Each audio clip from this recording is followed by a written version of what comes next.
It's time for a channel update.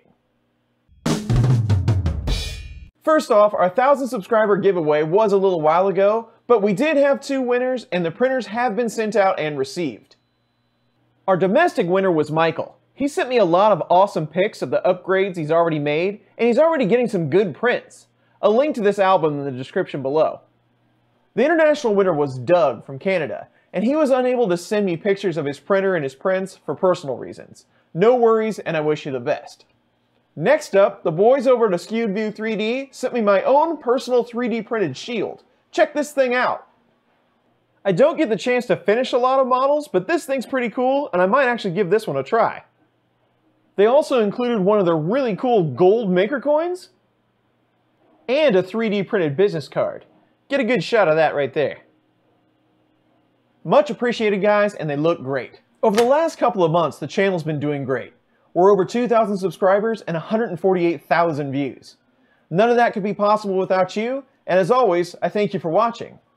A lot of the other 3D printing channels have really taken off as well, and that's always good to see. There's been various maker chats on a lot of channels, and I think those are really working out well. I like to sit down with other creators and see what they're working on, and hopefully we'll see more of that in the future.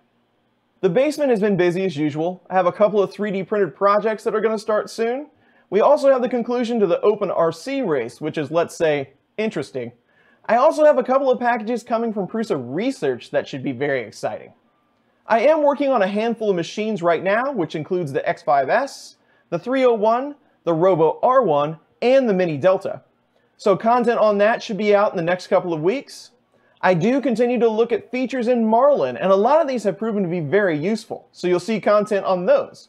And last but not least, I will be at IRF this year. I'll be there most of the day Saturday the 23rd, and almost all the day on Sunday the 24th, so I hope to see as many of you there as possible. Again, thank you to everyone that watches the videos and participates in this community. A special thanks to everyone that supports me on Patreon, via affiliate links, or stream tips. It's greatly appreciated. There's a lot more content to come, and I'll see you all real soon.